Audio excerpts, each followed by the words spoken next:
কবিতাখিনিত মানে আপোনাৰ মোৰ যিটো অনুভৱ ডে টু ডে মই এজনী শিক্ষয়িত্ৰী মই যিখিনি কাম কৰোঁ কৰি পেলাই যেতিয়া গধূলি সময়ত মই অলপ বহোঁ কিছুমান ইম'শ্যন মোৰ আহে সেই ইম'শ্যনখিনিৰ পৰা মই কিছুমান মানে বাছি লওঁ এটা কবিতা মই লিখিছোঁ জুবিন গাৰ্গ শেৱালী মনৰ মাটিৰ মানুহ যাৰ কণ্ঠত উচ্চাৰিত হয় মানৱতাৰ গান যি নাম মানুহৰ অন্তৰত প্ৰতিধ্বনিত হয় ঐক্য সম্প্ৰীতিৰ বিৰল উদাহৰণ মাজুলীত এজনী ছোৱালীয়ে দুখ পালে জনপ্ৰিয় গীত তেওঁ গায়ক সুৰাকাৰ কবি চিনেমা পৰিচালক বহুতো প্ৰতিভাৰ গৰাকী যাৰ বুকুত মানৱতাৰ বৃহত্তম নদীখন বৈ যায় যিয়ে আনৰ চকুলো দেখিলে নিজৰ বুলি ভাবে মানুহৰ দুখত যি কঁপি উঠে যিয়ে গীতৰ মাজেৰে দিয়ে মৰমৰ সুভাগ তেওঁ আছিল শিল্পী তেওঁ কৈছিল মোৰ বাবে গীত সকলো নহয় মোৰ বাবে মানুহ আটাইতকৈ ডাঙৰ মই গাওঁ একতাৰ গান মোৰ কোনো জাতি নাই মাথো এক শিহৰণ এক বিশাল মানৱতাৰ পৰিচয় সিদিনা শব্দবোৰে মোক সুধিছিল শিল্পী মানে কি কেৱল মঞ্চত গান গোৱা নে কণ্ঠৰ মাজত লুকাই থকা হাজাৰজনৰ হাহাকাৰ তেওঁ কৈছিল মই এজন সাধাৰণ মানুহ মই কোনো দেৱতা নহয় মই মোৰ কণ্ঠৰ সুৰ তোমালোকৰ হাজাৰটা সপোনৰ গুঞ্জন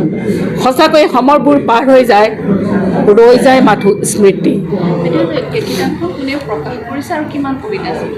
কিতাপখনত মোৰ 53টা কবিতা আছে প্ৰকাশ কৰিছে ব্যতিক্ৰম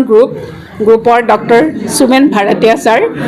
তেওঁ মোক ক'লে মেডাম আপুনি একচুৱেলি মই কিতাপখন মোৰ দেউতাৰ নামত দেউতা ঢুকাই গ'ল দেউতাৰ নামত মই উৎসৰ্গা কৰিছোঁ মা দেউতাৰ নামত তেওঁ ক'লে আপুনি প্ৰথমখন কিতাপ অসমীয়াত উলিয়াই লওক মই গোটেইকেইটা ভাষাতে লিখোঁ হিন্দী অসমীয়া ইংলিছ বৰ্তমান মোৰ 4-5খন কিতাপ হৈ আছে ৰেডি এতিয়া মাত্ৰ ছাৰক দিব লাগে ছাৰে পাব্লিছ কৰি উলিয়াব বাইদেউ আজি অনুষ্ঠান উপস্থিত আছে মনিষা বাইদেউ হয় কেইগৰাকী বিশিষ্ট ব্যক্তি অনুষ্ঠানটো কেনেকুৱা অনুভৱটো কেনেকুৱা আজি প্ৰথমখন আপোনাৰ যিহেতু কবিতা ৰিলিজ খুবেই ভাল লাগিছে মনিষা বাইদেউ যিহেতু এজন শিল্পী তেওঁ শিল্পী মনৰ শিল্পীৰ ওপৰত মই এটা কবিতা লিখিছোঁ মোৰ কবিতাৰ ভাৱবিলাক অলপ বেলেগ ধৰণৰ শিল্পী পখিলা এলবাম মাজনীলৈ এমুঠি মৰম দেউতাৰ চিঠি যিবিলাক বস্তু মানুহে পাহৰি গৈছে গোটেই বস্তুখিনি মই কবিতাত প্ৰতিফলিত কৰিছোঁ তেওঁ খুব ভালদৰে কৈছে যে শিল্পীৰ মন কেনেকুৱা তেওঁ খুব ধুনীয়াকৈ আবৃত্তি কৰিলে আজি পাই বাইদেউক মই নথৈ আনন্দিত হৈছোঁ আৰু মই কৃতজ্ঞতা অনুভৱ কৰিছোঁ যে এজন কবিয়ে আন এগৰাকী কবিক উৎসাহিত কৰিছে লিখিবলৈ অনুপ্ৰেৰণা দিছে তাতকৈ আৰু ক'বলগীয়া আজি মোৰ দিনটোত আৰু একো নাই চকুক লৈ কবিতা এটা লিখিছোঁ চকু সেইটো কেনেকৈ আপোনাৰ কি চকু মানে কি হ'ল এইটোতো ডাঙৰ এটা কাহিনী আছে চকুলৈ এইকাৰণে লিখিছোঁ যেতিয়া আমি কামলৈ যাওঁ অহা যোৱা কৰোঁ প্ৰত্যেকৰ চকুলৈ চাওঁ চকুযোৰ বেলেগ বেলেগ দেখোঁ মই টিচিং লাইনত আছোঁ যেতিয়া মই ইণ্টাৰভিউ দিছিলোঁ তেতিয়া কৈছিলে সদায় আই কণ্টেক্ট কৰিবা when you ask somebody when you talk with somebody then you always at first you contact your eyes in front of eyes সেইকাৰণে মই এযোৰ চকু লিখিছিলোঁ এযোৰ চকু প্ৰকৃতিক উদ্ভাসিত কৰা নিৰ্ধাৰণ কৰা মধুৰ কল্পনা এবাৰ চাৱনিত মন জয় সকলো কথা কৈ যায় মই বিচাৰিছোঁ এযোৰ চকু য'ত আছে দয়া সহানুভূতি ক্লান্ত আত্মাৰ বাবে শান্তিৰ পৰলে এযোৰ চকুৰ গভীৰতাত লুকাই আছে বহু কাহিনী আশা নিৰাশা মান অভিমান সঁচাকৈয়ে চকু দুটি হৃদয়ৰ কোহে কোহে সঁচা মুকুতা ক'ত পাম জানো তেনে এযোৰ চকু যি মোৰ হৃদয়ৰ লগত সম্পৰ্ক ইয়াত মাৰ কথা লিখিছোঁ এযোৰ হয়তো এগৰাকী মাতৃৰ চকুত নদীৰ পাৰত সূৰ্য অস্ত যোৱাৰ সময়ত য'ত আছিল শ্ৰদ্ধা দয়া আৰু উদাৰতা কাৰণ যেতিয়া মায়ে আবেলি সময়ত ৰখি থাকে মোৰ ল'ৰাটো আহিব মোৰ পোনাকণ আহিব ৰৈ থাকে সেইটোত মানে তেওঁ মই এটা নদীৰ পাৰত ৰৈ থকা মাৰ হেৰিটো দিছোঁ মই অন্ধ হৈ গ'লোঁ কহুৱাৰ ফাকে ফাকে গ্ৰীষ্ম বৰ্ষা শৰৎ হেমন্ত শীত বসন্তলৈ বাট চাই থাকে এযোৰ চকু আমাৰ ৰাজলক্ষ্মী আগৰৱাল তেখেতৰ আজি প্ৰথম কাব্যগ্ৰন্থ আমি প্ৰস্তুত হোৱাত আমি ইয়াতে উন্মোচন কৰিলোঁ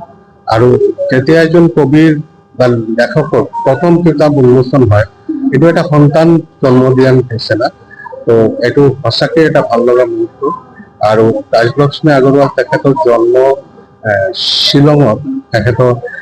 তাৰপিছত তেখেতৰ অসমত বিভিন্ন শিক্ষামূলক কাজ সামাজিক কাম সাহিত্য ভ্ৰমণ গোটেইখিনি তেখেত কৰি গৈ আছে আৰু এই কিতাপখনত তেখেতৰ জীৱনৰ নানা অভিজ্ঞতাৰ কথা আমি দেখিবলৈ পাইছোঁ তেওঁলোকে শিল্পীক সন্মান জনোৱা বা মানে প্ৰেম প্ৰকৃতি গোটেইখিনি ইয়াতে আছে। আমি আশা কৰিছো ৰাজলক্ষ্মী আগৰৱাল এখেত আগতো আৰু এনেকুৱা সাহিত্যকৰ্ম এইখিনি প্ৰকাশিত হ'ব আৰু অসমীয়া সাহিত্য আৰু সমৃদ্ধ হ'ব। কিতাপ উন্মোচনী অনুষ্ঠানবিলাক আচলতে সদায় আকৰ্ষণীয়, কাৰণ এখন এখন কিতাপ উন্মোচনৰ লগত এগৰাকী লেখকৰ বহুত সপোন জড়িত হৈ থাকে। সেই বহুত ভাল লগা মুহূৰ্ত লেখকজনৰ কাৰণে, আৰু সেই মুহূৰ্তটো আমি যেতিয়া শ্বেয়াৰ কৰিব পাৰো আমাৰ কাৰণেও বৰ ভাল লগা কথা আচলতে। আৰু তেখেত নতুন কবি, তেখেতে নতুন কিতাপ এখন উলিয়াইছে, সেইটো আমিও উৎসাহিত হৈছো, কাৰণ আমিও একেটা পথৰে পথিক। গতিকে আমাৰ কাৰণে খুব ভাল লগা কথা, আৰু লগতে ব্যতিক্ৰম ৰূপে যিদৰে উৎসাহিত কৰিছে সেইটোৰ কাৰণে আমি তেওঁলোকৰ ওচৰত সদায় কৃতজ্ঞ। চেঞ্জ ইজ চামথিং যিটো আমি আচলতে এভইড কৰিব নোৱাৰো, সেইটো সঁচা কথা। আৰু আপুনি যিটো কথা কৈছে এইটো একেবাৰেই সঁচা যে সময়ৰ লগে লগে ট্ৰেণ্ড চেঞ্জ হৈছে, আৰু আজিকালি মানে মানুহৰ এটেনশ্যন স্পেনটো ইমান সৰু, ইমান কম যে এটা খুব দীঘল কবিতা বা খুব দীঘল লিখা এটা পঢ়ি উলিয়াবলৈ আচলতে মানুহৰ ধৈৰ্যই নহয়। Ultimately that is a fact. আৰু সেইকাৰণে মই ভাবো কি কৰিম, উপায় নাই, মই নিজেও এতিয়া সেইটো ট্ৰেণ্ডতে গৈছো, চুটি চুটি কবিতা মানে আকৰ্ষণীয় হওক কিন্তু চুটি হওক, কাৰণ উপায় নাই। আৰু তাৰোপৰি যিহেতু মিডিয়াত বহুত কিছুমান আজিকালি ধৰি লওক ফিচাৰ্ছ আছে, AI টুলছ ইউজ কৰি বস্তুবোৰ আকৰ্ষণীয় কৰিব পাৰি। মই দেখিছো পঢ়াতকে শুনাৰ প্ৰতি বা দেখাৰ প্ৰতি মানুহৰ আগ্ৰহ বাঢ়িছে। এনেকুৱা বহুত কিছুমান কবি আজিকালি ধৰক ইনষ্টাগ্ৰাম, ফেচবুক আদিত আমি দেখিছো তেওঁলোকে প্ৰেজেন্ট কৰে, তেওঁলোকে কবিতা মানে গাই কয় বা তেওঁৰ তাৰ লগে লগে কিবা ভিডিঅ'। যিহেতু চেঞ্জ আহিছে গতিকে সেই চেঞ্জটো মানে একচেপ্ট কৰি ল'বলৈ আমি বাধ্য, আৰু তেনেকেই চলাই হয়তো নিব লাগিব, নহলে আমি হয়তো থাকি যাম কৰবাত। মই নিজাকে সেইটোৱে ভাবো, কাৰণ মই নিজেও আচলতে আৰম্ভ কৰিছো নেটছ এণ্ড ড্ৰিমছ নাম দি মই পেজ এটা আৰম্ভ কৰিছো, আৰু তাত মই এনেকে কিছু AI টুল ইউজ কৰি ভিডিঅ' অডিঅ' ব্যৱহাৰ কৰি কিছু কবিতা মই তাত প্ৰেজেন্ট কৰিছো। 2-3টামান কবিতা পঢ়ি চালো, খুব ভাল লিখিছে। তেওঁৰ কবিতাই আমাক নৱজীৱনক এটা নতুন সাহস দিয়ে আৰু এক মায়াৰ পৃথিৱীলৈ লৈ যায়। সেইটো খুব ভাল লগা এটা বিষয়, কাৰণ সকলো কবিতাই নতুনত্ব বিচাৰে, আৰু তেওঁৰ কবিতাত নতুনত্ব বিচাৰি পাইছো, যিটো খুব ভাল লগা। আৰু তেখেতে এইদৰে লিখি যাওক আৰু আমাৰ নৱপ্ৰজন্মক অনুপ্ৰেৰণা দিয়ক, যাতে নৱপ্ৰজন্মেও তেওঁৰ কবিতা পঢ়ি বা শুনি নতুন কবিতা লিখিবলৈ, পঢ়িবলৈ বা শুনিবলৈ আগ্ৰহী হয়, সেয়াই বিচাৰিছো। আৰু ব্যতিক্ৰমে ইমান ধুনীয়া মঞ্চ এখন দিছে নতুন নতুন কিতাপ প্ৰকাশৰ কাৰণে, সেইটো মানে খুব ভাল পাইছো।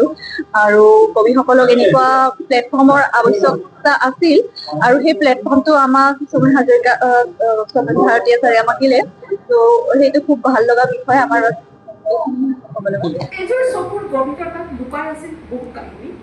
আশা, নিৰাশা, মান, অভিমান, সঁচাকৈয়ে চকু দুটি হৃদয়ৰ কোহে কোহে সঁচা মুকুতা। ক'ত পাম মই তেনে এযোৰ চকু, যিবোৰ হৃদয়ৰ লগত সম্পৰ্ক। হয়তো এগৰাকী মাৰ চকুত, নদীৰ পাৰত সূৰ্য অস্ত যোৱাৰ সময়ত, য'ত আছিল শ্ৰদ্ধা, দয়া আৰু উদাৰতা। মাকবিলাকে সদায় যেতিয়া আবেলি ল'ৰাটো আহিব নেকি, ঘৰৰ মানুহজন আহিব নেকি, বা গোটেই পৰিয়ালৰ মানুহখিনিৰ কাৰণে দৰ্জাৰ মুখত ৰৈ থাকে। কিছুমানে মই অকণমান গাঁৱৰ ভিডিঅ' এটা দিছোঁ আৰু নদীৰ পাৰত ৰৈ থাকে। মই অন্ধ হৈ গ'লো। কহুৱাৰ ফাকে ফাকে গ্ৰীষ্ম, বৰ্ষা, শৰৎ, হেমন্ত, শীত, বসন্তলৈ বাট চাই থকা এযোৰ ধুনীয়া চকু। এইটো মানে চকুৰে এটা হেৰি।